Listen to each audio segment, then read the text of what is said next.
projeto ele foi pensado inicialmente para a gente conhecer as espécies vegetais que ocorrem na Baixada Maranhense e, a partir daí, entendendo e entrevistando as pessoas da área, destacar a importância dos conhecimentos tradicionais também daquela região da Baixada. São 3 alunas que desenvolveram e ajudam nessa pesquisa, né? Eu tenho Marla Roche, que fez o mestrado dela aqui no programa Biodiversidade e Conservação, onde ela fez o levantamento florístico das áreas que ocorrem na área da Baixada.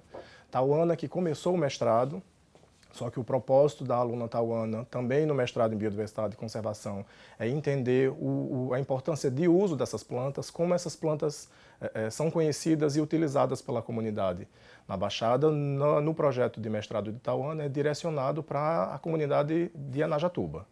E o doutorado que foi finalizado o ano passado, da minha aluna Ingrid Amorim, que foi vinculada ao Bionorte, ela fez o levantamento, a partir desse levantamento também, só que direcionado para uma comunidade quilombola em Pericumã, para saber também a importância do conhecimento tradicional para a gente entender e conservar as plantas que se desenvolvem na área da Baixada Maranhense.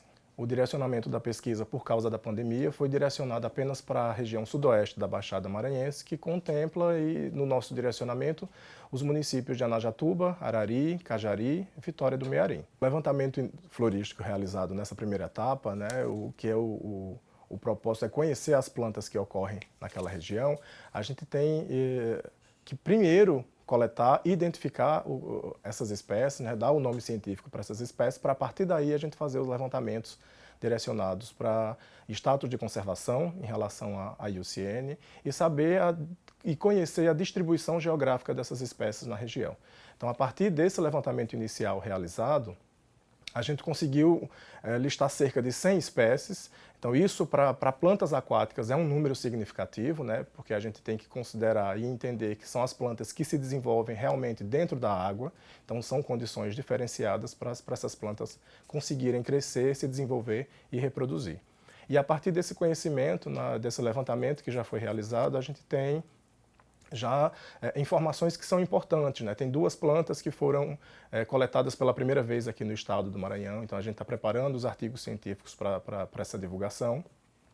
Além da gente propor, né, e apresentar uma lista com plantas que ainda não foram estudadas em outras áreas, né, seja no setor farmacêutico, químico ou parasitológico, né, porque dentro do propósito de um levantamento florístico, que a gente chama de estudo de base, esse estudo é o início para que outras áreas e outros pesquisadores possam desenvolver estudos direcionados para conhecer os compostos que existem nessas plantas. Então, a gente tem uma área diferenciada, uma área alagada, que aí, para as pessoas de outros estados entenderem, a gente compara com o Pantanal Maranhense. Então, tem estudos que já relatam a Baixada Maranhense como o Pantanal Maranhense. Então, é uma área de plantas que dependem desse fluxo de subida e descida de água e que faz com que essas plantas tenham características diferenciadas, e isso contribui ainda mais para destacar a importância do Maranhão em relação aos estudos botânicos e à necessidade de ampliação dos estudos e conhecimentos na área da botânica. Diante dos estudos que foram levantados na área da Baixada, ou dos estudos que foram realizados na Baixada, esses direcionados para a etnobotânica nos trouxe